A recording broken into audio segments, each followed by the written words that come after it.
Welcome.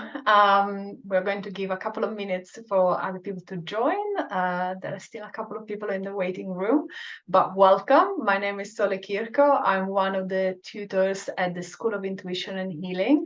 I am very excited to be your host this evening, and I'll be working with Denis tonight, and we have a wonderful talk for you this evening. The title is Guided Hearts, Embarking on a Journey of Heart-Centered Living. So a beautiful, beautiful topic for us to explore this evening. Before I introduce Denis, although I'm sure many of you will be familiar with him already, I just really want to welcome you into this space. We haven't had a talk for some time, so I'm particularly happy and excited to see you back in this beautiful space. And please let us know where you are connecting from in the chat, and feel free to use the chat throughout the evening to share your comments and experiences. We will have a Q&A session at the end of the talk. So if you have any questions, please make sure that you share them with us towards the end of this evening's talk, and we'll make sure that we get to as many questions as possible. But yeah, other than that, please sit back, enjoy, relax. And well, it's time to say hello and welcome to Denis. Denis is one of the fantastic tutors at the School of Intuition Healing, but he is also an energy healer, an emotional freedom technique practitioner, and a mindfulness teacher. He runs his own healing practice in Cape Town, South Africa, and also teaches internationally. Welcome, Denis. Good evening. Good evening, everybody. Hi, Soleil. I'm seeing so many faces that are familiar to me here from the school, and it's absolutely lovely. I'm getting the sense of being at home here. It's really nice. Yes, so we have people from all sorts of different places. How exciting. So, Denis, this evening is very much a topic that I think we can all learn about and expand our awareness around. And I know that you have prepared a beautiful beginning for this talk for us to experience. So I'm just going to hand over to you for us to take us on this beautiful journey this evening. Lovely. Thank you so much. Right, everybody. So settle in. Let me give you a quick overview. So during this talk, I'll be taking you through various heart-based experiences. So I want you to experience as much as possible. Then I'll fill you in on what heart-centered living actually is, so that you know what the talk is about. Then move on to practical ways of doing this. So this talk will be recorded. You'll be able to listen to the recording thereafter if you want to, and then tune into any of these practical experiences to use in your own life and see if any of them benefit you. Then we're going to follow with a deeper visualization for you to meet your guide, who will assist you with heart-centered living. So that's what I'm going to take you through tonight. So to begin with, I want to actually take you straight into an experience of heart-centeredness. So instead of just talking about it, let me get you to experience it. So very quick exercise. Okay. So if you just want to settle yourself into your chair, place your feet flat on the ground. Just relax your shoulders. So we carry a lot of tension in our shoulders. So allow your shoulders just to gently fall back and down. And then you want to slow down your breathing. So just focus on your breathing as it enters and exits your nostrils. And get a sense of just slowing in your in-breath and slowing your out-breath.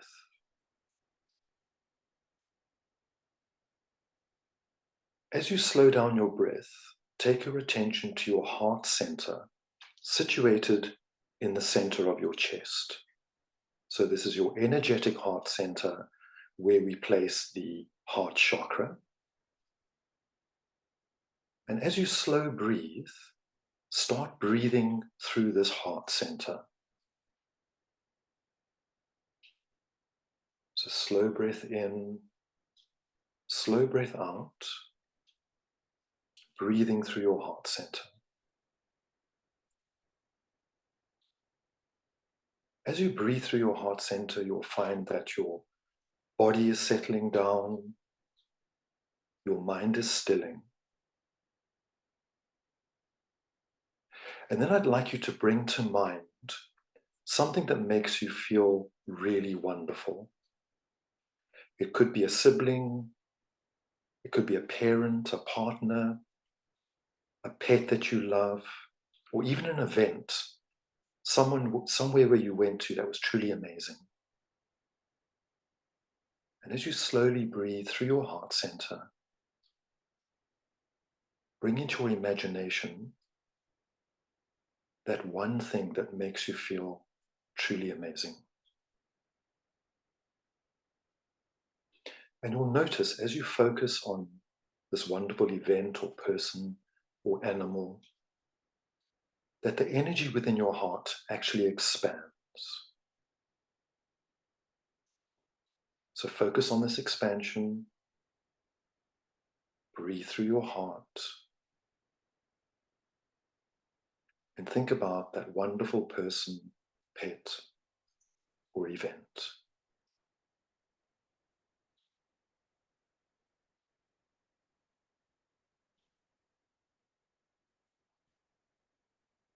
And now once again, feel your feet flat on the floor, your sit bones in your chair. And when you're ready, you can open your eyes.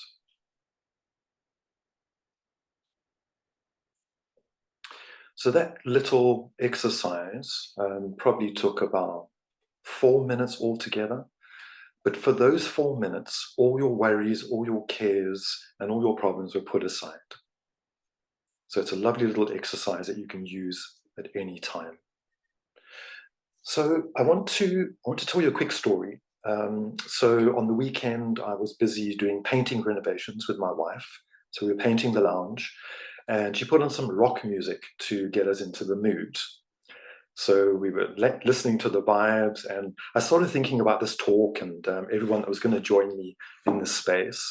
And as I was mulling over this talk, 2 songs came onto the playlist, and they were one after the other. And I thought, I have to tell you about this because it's so pertinent, the lyrics that came from these songs. So this is a little bit arbitrary, but just bear with me. So the first song was a band called Leonard Skinner, and it's from 1973, and it's called Simple Man. So in this song, it's a mother sharing a life philosophy for her son to live by in this rock song, okay?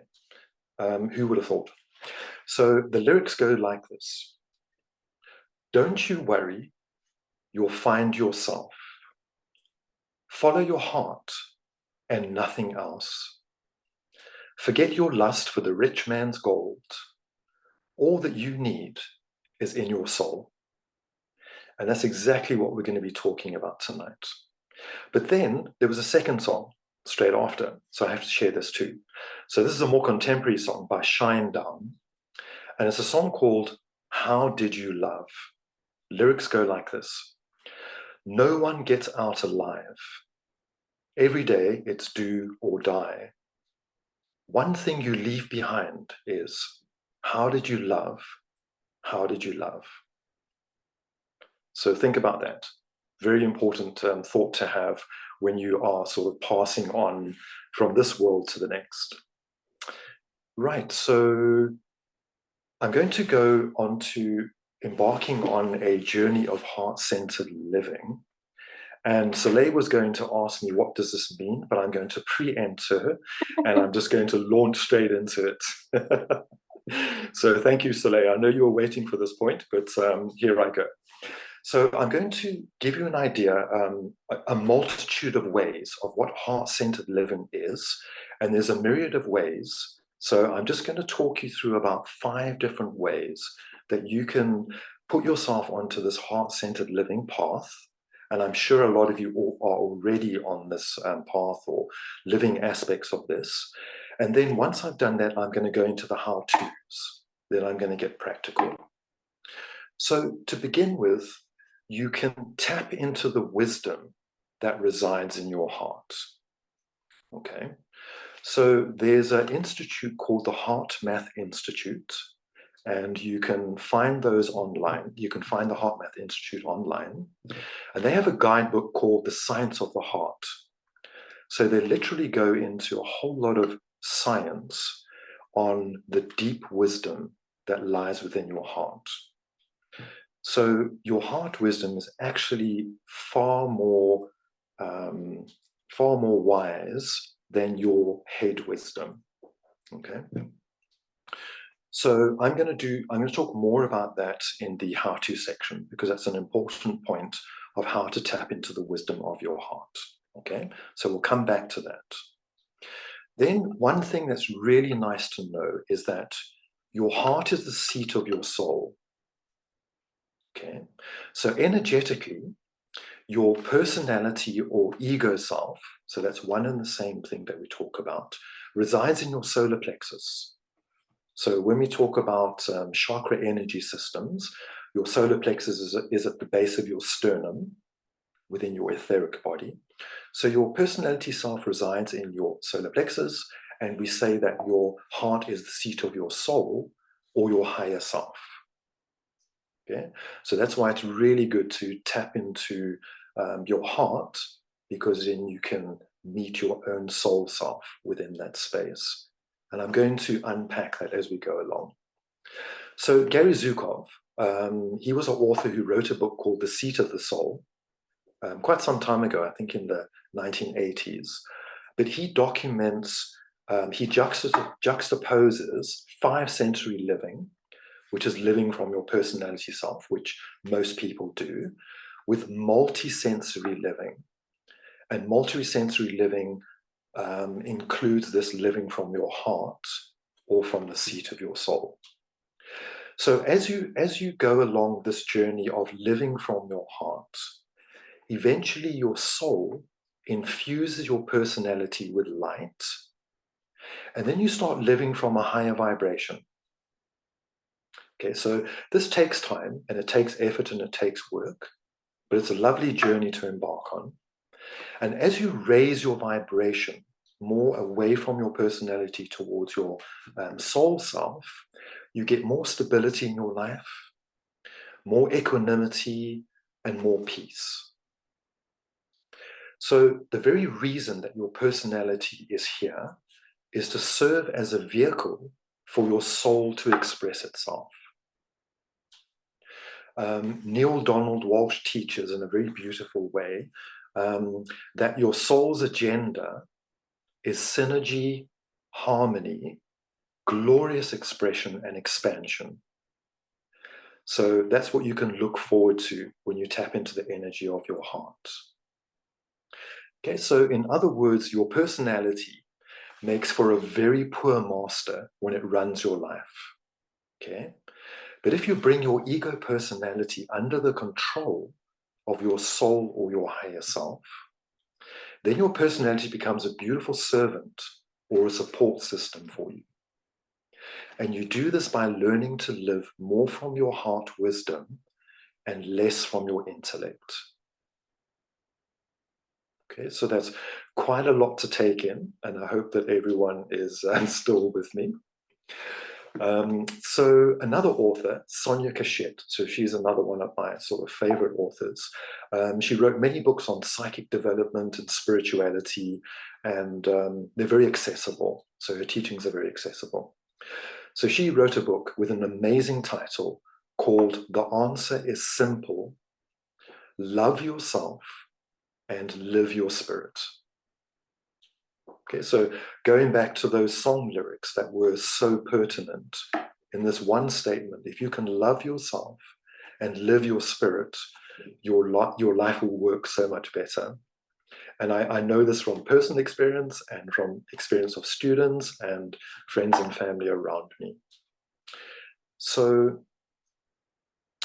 yeah, so when you say love yourself, live your spirit, you can actually interchange that word spirit for soul or higher self. So when we talk about your spirit, we're talking about your soul, or we're talking about your higher self. Right, moving on to another aspect of what does heart-centered living mean? And it very much means learning to have self-awareness. And self-awareness naturally develops as you learn this heart-conscious living. It's helped along by meditation and mindfulness, but I'll talk about more of that when I get to the practical how-tos. Okay? So the best thing about awareness, okay, and psychologists will tell you this, people that work with cognitive behavioral therapy will tell you this as well, is that the best thing about awareness is that it lends you the power, the personal power, to stop reacting to situations in your life and instead choose your responses. So it's two very different things. One is just reacting in a chaotic way, and the other is pausing and choosing how to respond. And that's a lot more powerful way of living. So when you choose your responses, you sidestep the drama and the chaos that results from living an unconscious existence. Okay? You also break negative patterns in your thinking and negative patterns in your emotions. So anyone want to live from a heart-centered perspective? I'm hoping so right now. Definitely, Dennis, for sure. And I'm so glad that you're going to share with us some tips on how to do it, because though we all find ourselves sometimes going back into those cycles, especially with people that are particularly close to us, maybe family members, parents. Oh, I can't believe that my mama said that thing again, and we get triggered and we go into a type of response that is really not very heart-centered. And we're like spiritual people, but let's be real, we have responses sometimes that are not very heart-centered at times, right? So really finding a way of recentering ourselves and practical ways that we can use on a day-to-day basis, I think is going to be very, very helpful for all of us. So I'm really, I have pen and paper. I'm ready. Okay, excellent. And I just need to put a little disclaimer in here that I'm talking about obviously best case scenarios. So these things, I'm not saying they're easy. I'm not saying that they will just come natural, but if you are prepared to put a little bit of time in, a little bit of work in, once you start seeing the results, or you may already be seeing the results in your work, in your life from this, then you realize that it's okay to carry on, and it's not always going to be easy. But also, heart-centered living means co-creating your life. Okay, so once you start tapping into your soul or your higher self or your guides, so we're going to be meeting a guide or two later on, you get the sense that, hold on, I'm not actually alone in this. Someone has got my back. I'm not alone, and I can start taking charge of the meaning and purpose in my life instead of waiting for things to happen to me. So heart-centered living means recognizing that you are co-creating your life. Yes, you are putting the work in and the energy in, but you're not alone in this case. And then you decide to matter. So you decide, hold on, I actually matter here. I matter. What I do makes a difference to my kids' lives. It makes a difference to my spouse's lives, makes a difference to my friends' lives. I'm going to actually decide that I matter, and I'm going to know that I co-create this life. So that's quite a powerful point to live from. So lastly, ideally you want to get to a place, and this is ideally, you want to get to a place where you can say to yourself, I'm so okay right now that I can be there for others. Okay, very, very difficult thing to do sometimes. A lot of us are saviors and rescuers, and we like to protect others and assist others, and we forget about ourselves a lot. So ideally, we want to support ourselves, give ourselves self-love, tap into our guides and our higher self, live from our heart, and then know that we have the capacity plus the inclination to support or care or heal for partners, children, siblings, or even from a Buddhist parlance, for another sentient being. Okay, so that can be your beautiful pot plants, it can be your rodents, it can be your pet snake, whatever you like, another sentient being. Okay, excellent. And now finally, I'm going to stop talking about that and get on to the how to do it. Okay, so Soleil, buckle yourself in, and here we go, roller coaster ride. Right, so we tend to get in our own way. So we get caught up in negative thinking, thoughts, and feelings. Okay, it's a very easy thing to do. Life throws a lot of curveballs at us. But when we can put our personality self aside for a few moments, and when you can do this often enough, you open up the opportunity for the light of your soul to shine through your heart center. Okay? And we learn this through the different ways that I'm going to tell you. But you get to a place where you can become the observer, or gently put your personality self aside for a few moments, and then the light of your soul can shine through you. And funny enough, I had a visceral experience of this 2 weeks ago. So I was doing a healing session on a client. This client was deeply traumatized, so it definitely wasn't a good situation. Obviously, I'm not going to go into details, but let me just say that she was imprisoned in an overseas country for 3 or 4 days, and it wasn't her fault at all. So if you can imagine yourself traveling on holiday and suddenly you end up in jail, and you are overseas, you don't know what's going on, and you're in the most scariest place. So she came to me for healing around this aspect. So I was busy working on her. We were doing tapping, emotional freedom technique. And you don't have to revisit the trauma. You work around it, you work around it, you work around it. And we got to this place where suddenly she said to me, I'm seeing colors. So I'm like, okay, what colors are you seeing? Beautiful purples, beautiful greens, beautiful blues. So then we're like, okay, take those colors into your heart. Take those colors into your heart and infuse your heart center with those colors. Then we took those colors and we expanded them out all through her body, into her mind, into her auric field. And eventually, I realized there was this light shining through her. It was literally shining through her face. She was beaming. So you think we'd been working for about 3/4 of an hour. So 3/4 of an hour previously, she came into my practice room and she was deeply traumatized. And now she's sitting here and she's got this light shining through her face. And then I said to her, well, what's going on for you right now? And she said, well, I feel like I am part of the galaxy. And it was the most beautiful thing. And that is all about tapping into your heart center and allowing your soul to shine through. So, right, enough stories. But then is actually your Yes. beautiful story made me think of actually a bad story. So I'm going to talk about one of my mistakes so that hopefully you don't make the same mistake as I did. So I found myself in a situation where someone, and this is within my circle of friends, it's not work related, someone behaved in a way that was very unexpected to me and that I felt was unfair towards me and towards other people that I care about.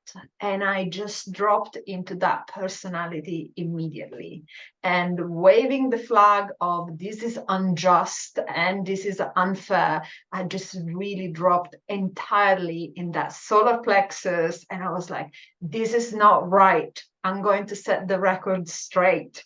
And so I did.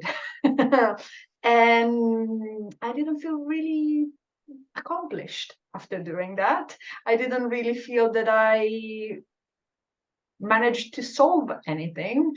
The other person didn't see my point of view. I ended up feeling that I definitely wasn't in my heart centered, that I was in my personality, ego side of things.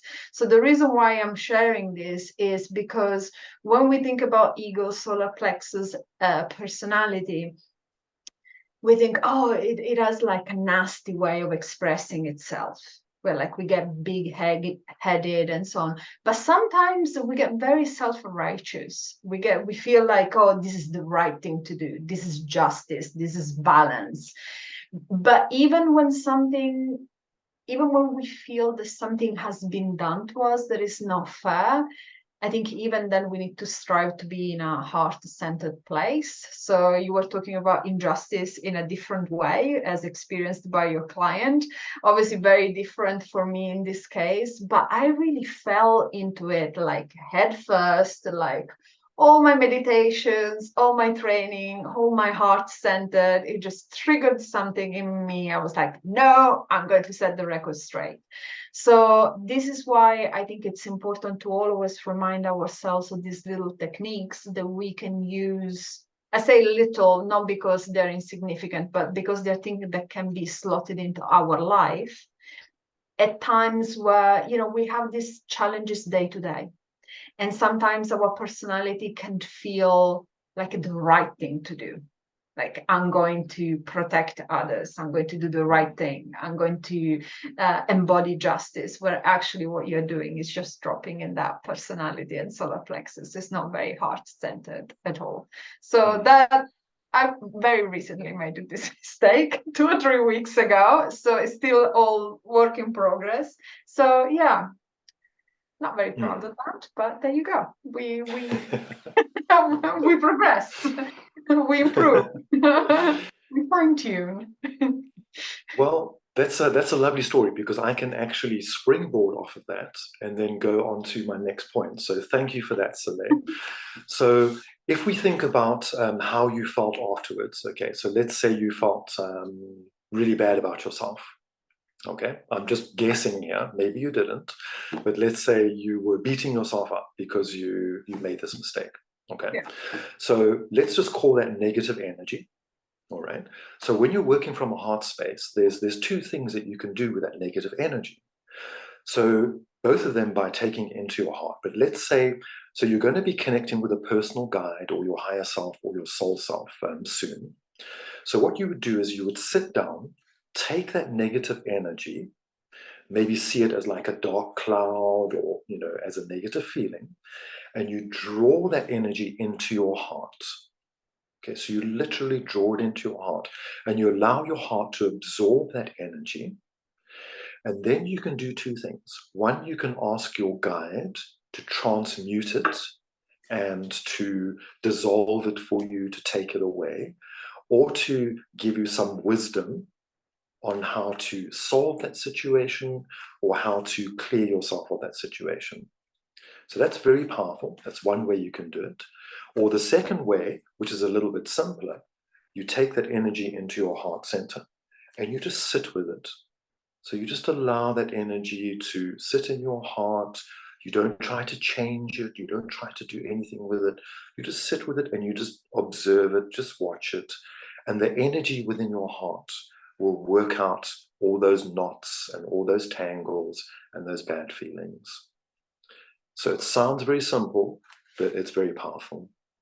Yeah. And that's actually the second suggestion is exactly what I did, and what got me in a position to think, actually, maybe I proved my point or articulated whatever I wanted to, but I don't feel good, and that's not the person that I want to be. So once I let it sit in my heart for some time and the anger simmered down and all of that calmed and expanded in my heart, I thought, okay, next time we're going to do things differently. Well, fingers crossed. Yeah, and the funny thing is, your soul forgives your personality before you've even created the scenario, because it's all lessons and it's all learning. So first your soul forgives you, and then it's up to you to get to that point of forgiving yourself. So yeah, absolutely. So moving on to the second how-to, let's talk about writing. And I'm just going to briefly scan about this, because I know a lot of spiritual healers will, or a lot of spiritual people will already be journaling. Okay, so I do know a lot of people journal, but just three quick things about writing. One is if you are having a lot of challenging thoughts and they're looping around your head or they're reoccurring all the time, if you can just sit down and write out all of those points that are bothering you, it's almost like you energetically take them from within yourself and place them outside of yourself. So just that aspect of writing out your challenges or writing out your problems will lessen them. And then you can take it one step further and you can either rip those pages apart and throw them away, or you can safely set them alight and burn them. But don't do that trick at home, or if you are going to do it, please do it very safely. Okay. Then the second aspect of writing, if we think about Carl Jung, so the amazing psychologist Carl Jung, he introduced or coined the term free associative writing. Okay, so it's quite a simple process, but you literally sit down quietly on your own, get a pen and paper, and then you focus on your challenge or your problem or your negative feelings, and you just start writing. But as you write, you just allow the stream of thoughts to just flow and flow and flow. And you don't stop and read what you're writing. You never stop and read. You just allow it to flow, flow, flow until you feel like all of that energy is less or dissipated. And only then you put your pen down and you're welcome to go and read what you wrote. Sometimes there's wisdom in there to learn from, and sometimes it's literally just a purge of the emotions or the challenging feelings. Third thing, Julia Cameron. So a long time ago, she wrote a book called The Artist's Way, and then she wrote a book called The Artist's Way at Work and The Right to Write, and she's the most brilliant writer. So her famous thing that she introduced is called morning pages.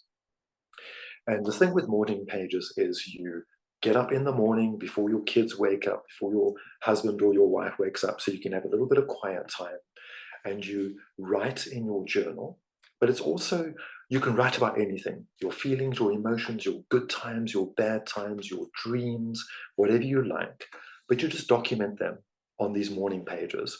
Now, her morning pages are 3 foolscap A4 pages, which is a lot. But even if you just do some journal entries every other day or something like that, it's a matter of getting that expression out. So writing, yeah, writing's a good thing. Not everyone likes to do it, but it can be quite cathartic. I can just say, yes, you have to be a good writer. Sorry, say that again, Soleil. You don't have to be a good writer for this to work, because people have the block of sometimes feeling like, oh, I'm not really a creative person, I'm not a good writer. Someone when I was at school told me that I'm not such a great writer. It doesn't matter. Like, you don't have to be an artist, you don't need to be a creative writer. It works, and it's for you and for your own healing. 100%, yeah, because often you're not even going to show anyone else that writing. You know, it's purely for your self-expression and for your own healing. So yeah, very good point. Thank you for highlighting that. Then the next how-to is breath work.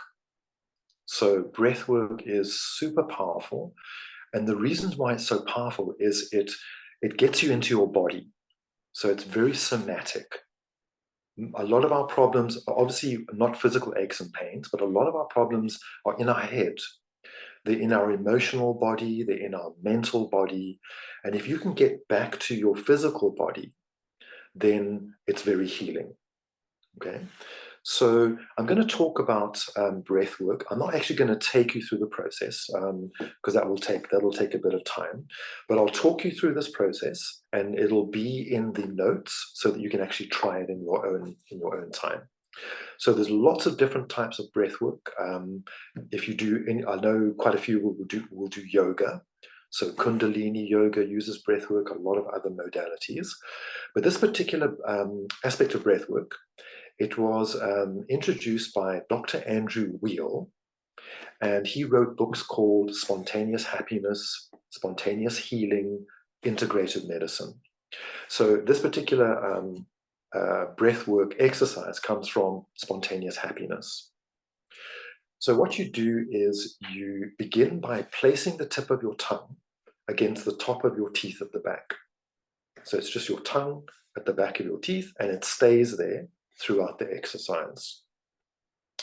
Then you close your mouth and you inhale deeply through your nose for the count of 4.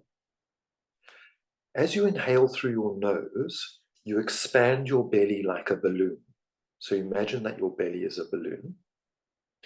Then you hold your breath for the count of 7. So this expanded balloon stays expanded for 7 counts. And then you open your mouth, keeping your tongue at the back of your teeth, and you exhale with a whooshing sound like so, to the count of 8. As you exhale to the count of 8, you deflate the balloon of your belly, and that's 1 round. Okay, so you want to do 4 rounds of these steps. So what I like to do is when I do the first round, I place my finger against my thumb against my index finger, second round against my middle finger, third round against my ring finger, and fourth round against my pinky. And then that's how I keep count of doing the 4 rounds.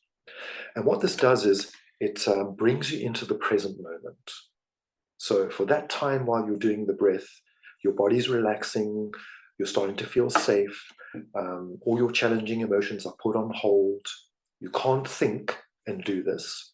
So if you're worried about your mother-in-law and you're having dinner with her tomorrow night and it's going to be a problem, you can't think about that in those 4 rounds of breath. So that's what makes it part of your heart-centered living. Okay, good. Then we move on. I'm used to asking questions, Soleil, at this point as we go along, but I know that I can't ask questions of all the 100 and whatever folks that will be watching this video. So we'll take some questions at the end, I believe. Yeah? Yes. Okay. All right. Good. Then lastly, I want to move on to mindfulness. So I'm going to go through this briefly because mindfulness it's a vast subject, but I'm going to give you 2 how-tos, so 2 exercises to do in your own time. And I spoke about earlier that mindfulness is about self-awareness, or self-awareness is about mindfulness. Okay, and I'd like to just say here that talking about better relationships. So when you start this heart-centered living, you'll actually find your relationships improving. And one reason why they improve is when you start observing yourself and becoming self-aware, you start becoming mindful. And then you start responding to things as opposed to reacting to things. So a quick quote here from Thich Nhat Hanh. The most precious gift we can give, the most precious gift we can offer anyone is our attention. When mindfulness embraces those we love, they will bloom like flowers. And basically what that means is you are getting out of your own way, getting out of your own reactions, and learning to respond to others in a far better way. So let me give you an example. Let's say you're getting into an argument with your teenage son, teenage daughter, your spouse, a friend, and you're getting into this argument, but you've been practicing your mindfulness and you've been practicing your heart-centered living. Then what's going to happen is you are in your normal reactive mode, and then suddenly you'll stop yourself and you'll start becoming the observer, watching this argument. And now you're watching yourself being this person, creating more and more bad vibes, and the other person reacting to you. And suddenly within that pause, you can choose how to respond. So you literally stop reacting and now you respond. And in that response pause, magic can happen. So you might suddenly realize how ridiculous this argument is and burst into laughter. And if you do that, that's going to stop the argument possibly. Or you'll suddenly stop yourself and say, hold on, I really love this person. They matter to me. Why do I need to be right and make them wrong when I love them so much? So maybe I don't need to be so right. I just need to love this person. Or you might stand in your own power and say, this does not suit me. We'll stop talking about this right now and we'll walk away from here and talk about it tomorrow. So you never know what magic will happen when you become that observer and become mindful. Okay, good. So 2 quick ways to achieve mindfulness. So this is from Dr. Neela Peak. 2 quick ways to achieve mindfulness. And the first one is a body-mind awareness. Okay, so you can practice this several times throughout the day, or just once or twice throughout the day. But it's one of those brief pausing moments where you check in with yourself. So all you do is you find a quiet space, bring complete awareness to your body and thoughts by first taking a deep breath and releasing, taking another deep breath and gently closing your eyes. Then you take your focus inward and you ask yourself, how is my body feeling right now? Am I tense anywhere? If so, can I relax? Can I relax those frown lines on my forehead? Can I relax my shoulders? Can I release my clenched fists? Then you ask yourself, what is my mind doing? Is it calm or stressed? Is it whirling around? Is it caught in a pattern? Can I just let it be for now? Can I just let my thoughts come to a still point in this moment? Then you ask yourself, am I in this moment or am I somewhere else? Am I in the past? Am I in the future? Am I thinking about what I need to do next, the work I need to do next, the workload I have? Or can I just bring myself into the now for this present moment? And then you open your eyes, you reconnect outwards, and you carry on with the rest of your life. Okay? But that exercise shouldn't take you longer than 5 minutes unless you want to stay in that space longer. And then all you're doing is you're just recalibrating your energy. You're resetting yourself, and now you're going back into the world from a much stronger position. Okay? So that's the first one. Second one is a quick exercise in gratitude. So once again, you find a quiet space, pause in that moment, and think of one blessing that you have in your life. I'm sure some of you have written gratitude lists and you just can't stop. So you get to number 10, and then you get to number 20, and then you get to number 30, and it's like, wow, I've got so much to be grateful for. But here I'm just talking about one. So just choose one thing to be grateful for and think of it in detail. So start unpacking this one thing in detail. And while you're doing it, take your right hand or your left hand and place it on your heart. So you literally tune yourself into your heart center by placing your hand on your heart while you are focusing on this one thing that you're grateful for. And then while you're feeling that gratitude, really feel it. So breathe into it. Try to notice that grateful energy radiating from your heart and through your body.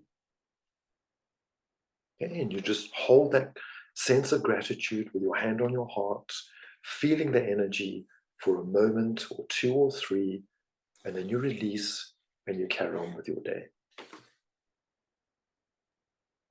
Wow, so helpful. I tried to capture things and share in the chat because there is so much wisdom, Denis. So for everyone who is following us or is going to watch the recording, yeah, we have notes in the chat, just some information that might be helpful just for all these exercises. Thank you so much.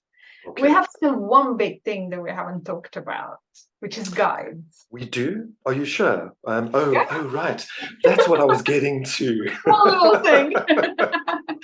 So, through all this waffling, that's the thing I'm getting to, isn't it? So, right, here we go. Thanks, Soleil. So here we go, working with your guide or your higher soul self. Okay. So this is the one thing that really assists you with heart-centered living. So let's talk about guides. And then once I've spoken about guides, we'll go into the visualization to meet your guide. Okay. So there are many forms of guides that you can tap into. It's best to interact with the highest form of entity you are capable of tuning into. Otherwise, you may just be wasting your precious time. So this makes me think of the old Ouija board, where you would have your finger on the board and you would tap into a spirit and you get yes or no answers. And afterwards, everyone would be seriously spooked because you just knew that energy was like, ugh. So the thing to do here is we want to tap into a high vibration, okay? So high vibration guides include archangels and angels, okay? Archangels and angels are different to other guides because they actually haven't incarnated on this earth. So most other guides have incarnated on this earth, except possibly some alien guides, or some guides that are more geometric forms or shapes. But most guides have incarnated on this earth unless they are of the angelic realm. Then we have ascended masters. So you can think of Saint Germain of the Violet Flame, Mother Mary, Guan Yin. So Guan Yin is the Chinese goddess of compassion, a beautiful goddess of compassion. Buddha, and many, many, many more. Saints, so we can tune into saints as guides, particularly if you are Catholic or Christian. You might have an affinity with saints, but even if you aren't, you might also have an affinity with saints. So many, many saints. We can think of St. Francis of Assisi. So most people have heard of his well-known prayer, Lord, make me an instrument of thy peace. Where there is hatred, let me sow love, etc., etc. Most beautiful, beautiful prayer. Saint Teresa of Lisieux. So she was a French saint, or a French Carmelite nun who became sainted. And in her dying promise, she professed the following: I will send down a shower of roses from heaven. I will spend my heaven by doing good on earth. So she is one of the, quite a favorite saint amongst the Catholic fraternity. And supposedly when you pray to her, roses will appear to you in some way, shape, or form. Okay, so take that away with you. Then there's personal guides who will oversee your lifetime journey, such as healing guides, guides for particular wisdom, for example, music, art, or writing. There are, of course, ancestors. Then most people have a guide that guides you throughout your entire life. And you might have one or two or more. And some guides come and go. So they come into your life for a particular reason, to teach you a particular lesson and to support you, and then they move on. Guides can also take the form of shapes or geometrical patterns or color. So if you don't see your guide in a physical body shape, that's absolutely perfect. You just might see a beautiful pattern or a beautiful form or something like that. Okay. So just briefly going back to Sonia Cachette, one of my favorite authors before we start this guide exercise. In her book, Ask Your Guides, she has the following to say about your higher self or your soul self. Did you know that choosing to follow the guidance of your higher self gives you more freedom than you ever imagined was possible? It allows you to live an authentic, loving, fearless life. Nothing gives you more power than that. Just decide you want your higher self to run your life and say so in no uncertain terms. It's the most direct way to realize all your dreams. Thank you, Sonia. I love you. Right. So here we go. We're going to move on to meeting our guides. So this is a fairly long meditation, and I'd like you to put your pens down, settle into your chairs. You want to place your hands in your lap, and it's quite nice to place your palms facing upwards. That's called a mudra, where you open yourself to inspiration. Okay. Have your feet flat on the floor. By having your feet flat on the floor, it grounds you thoroughly. Gently close your eyes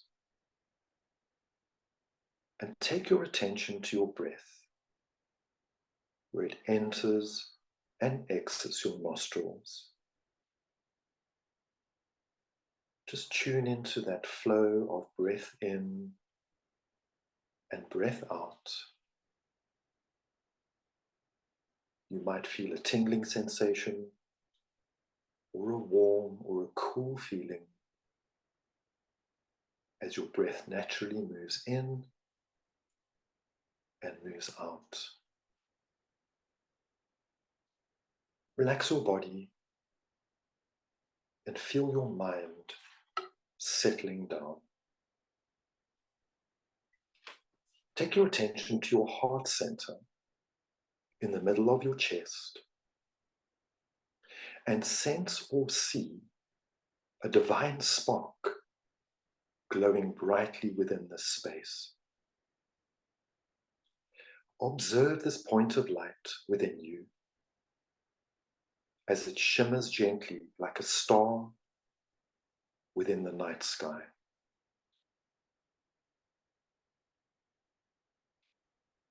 Now allow this light to expand and surround you in a beautiful, protective bubble of light. See this golden or silver bubble of light wrapping around your auric field in a lovely cocoon of protection.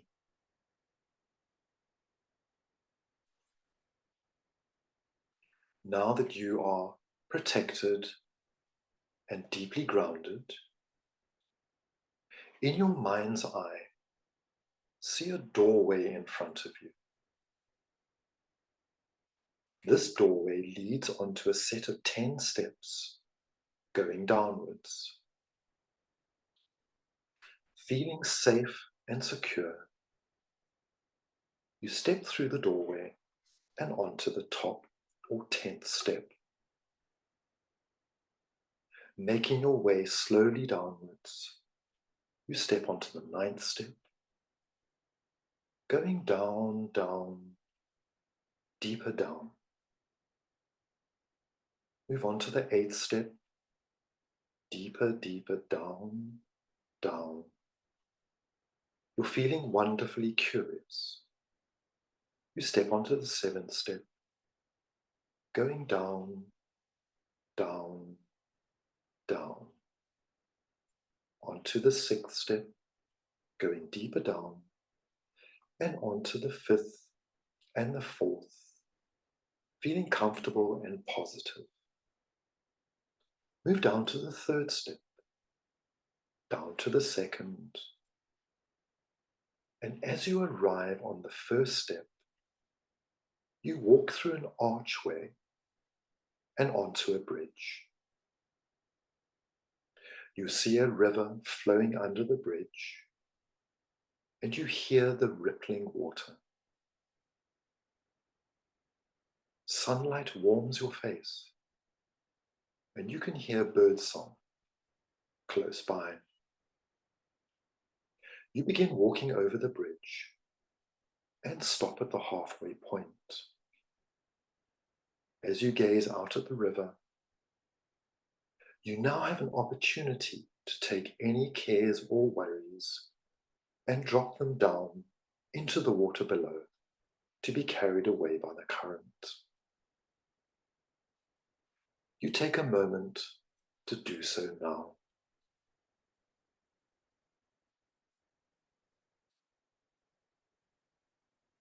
Continuing over the bridge, you reach the other side and step onto a path leading into a beautiful, cultivated garden.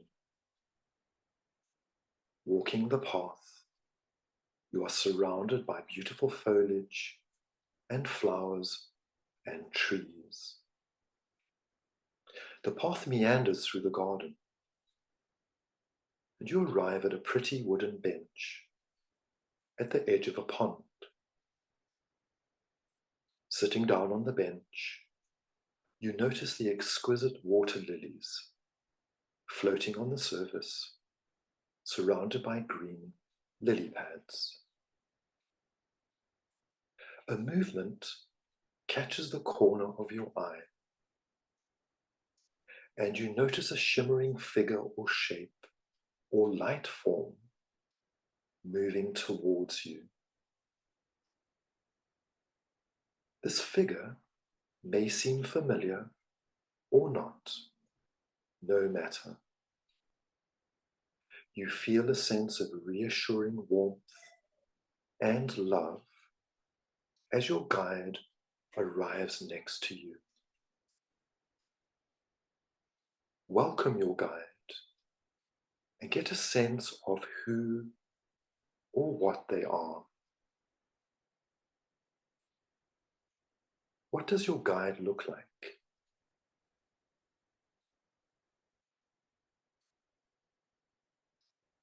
Ask your guide why they are appearing in your life. Who is your guide to you?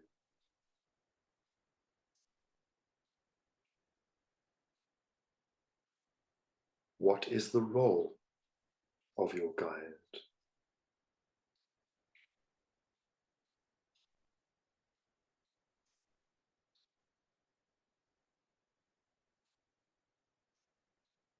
Ask your guide what you most need to know right now, and listen closely as the answer is given.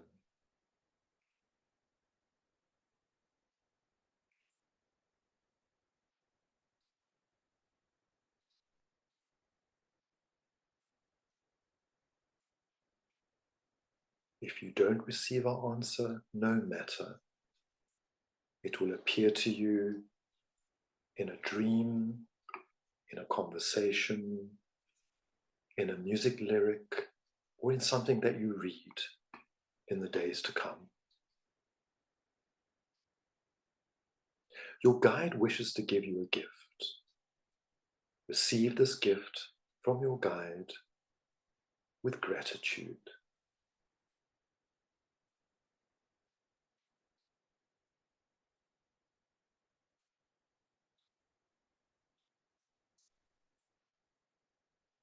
And now lastly, ask your guide how you might know in the future if your guide is present with you, especially if you should call upon them for assistance. How do you know when your guide is with you?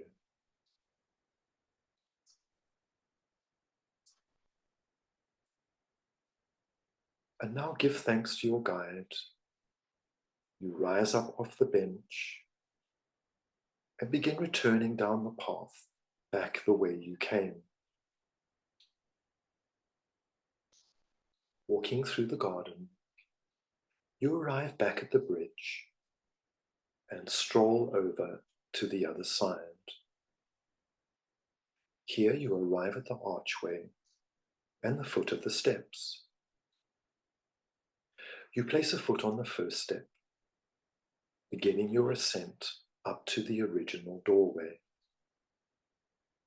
Stepping up to the second step and the third, you feel brighter and lighter, moving up to the fourth and the fifth step as you ascend, then up to the sixth and the seventh, rising up to the eighth and the ninth step, and finally you arrive on the 10th, feeling calm and relaxed.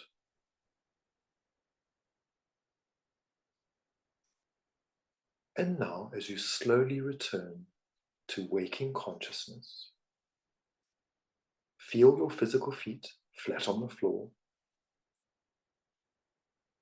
Feel your sit bones in your chair. Move your toes.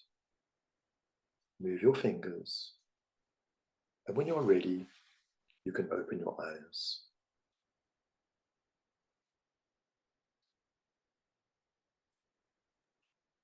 Thank you, Denis. That was lovely. Thank you so much.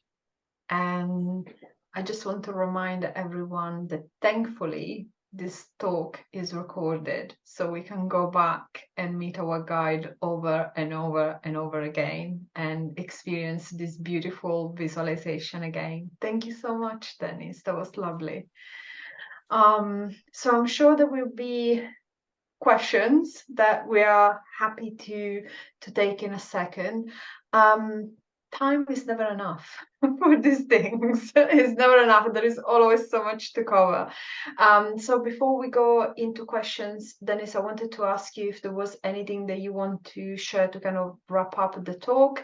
And then I really wanted to chat about your course that you have coming up, because this evening was so lovely.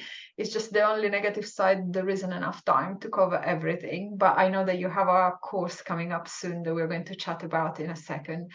Any more wisdom that you want to share for this evening? So there are obviously other ways to connect to your heart, but I think we've actually covered quite a lot.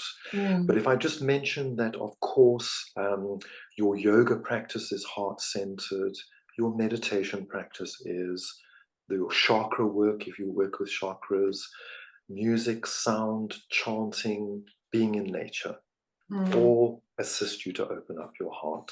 So I think I'll leave it there, Soleil. I think that's Thank you so much, Denis. So I wanted to briefly talk about your course that you have coming up soon. It's called the Foundations in Spiritual Development. It's a beautiful 6-week online course starting on Tuesday, the 10th of October, I believe. Just wanted to give you an opportunity to briefly talk about it a little bit more, because I just feel, imagine expanding this evening across the 6 weeks. That would be lovely, wouldn't it? So what sorts of things are covered in the course, Denis? Okay, excellent. So I'll just be brief, Soleil, because I think you're going to send out the details tomorrow for everyone to receive. But basically, it's over 6 weeks, so it's 6 evenings, and we start. So it's kind of developmental. So we develop and we build as we go through the course. That's why it's kind of the foundation in spiritual development. So we end with looking at creating authentic values. If I go to the very end of the course, creating authentic values, creating your own meditation practice, and also looking at something called your sphere of dreams. So it's kind of a manifestation of what you actually want to bring into your life. So we begin the course by working our way towards that end point. And we cover things like your energy from your aura, chakras, fundamentals of energy management. It's really good to learn to manage your own energy. Then we look at boundaries. So how can you improve the relationships in your life through learning boundaries and through having strong boundaries. Also the principles of cord cutting. Very important. So energetically cutting the ties that bind you to things that don't serve you. Then we look at your environment, so space clearing and protection. So that's your energetic environment and your physical environment. Then we move on to your intuition, so your different clairs that you might possibly have, from clairvoyance to clairaudience, and we unpack your intuitive work, your own personal intuitive work. Week 5, you meet your spirit team. So just what we spoke about tonight, guides, higher self, ancestors, but also looking at spirit animals. So Mm. that's kind of a different spin as well.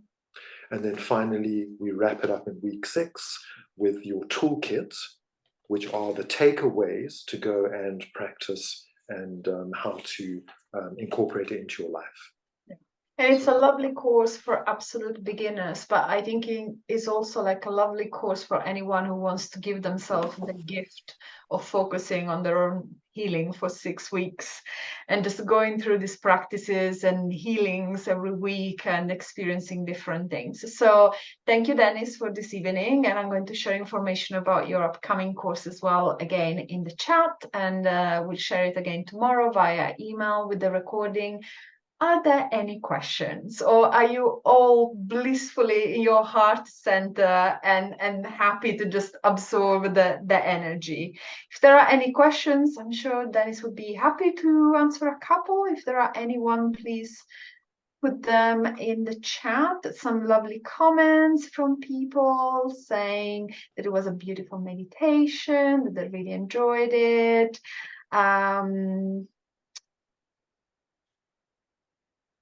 I forgot I was here. Lovely. Okay. I think your blissful meditation voice, Dennis, just set us free from our worries and constraints this evening. So I think everyone is utterly blissed out for the rest of the evening. There are no questions, but I'm sure you'll be happy to answer questions if people want to get in touch with you directly in the coming days.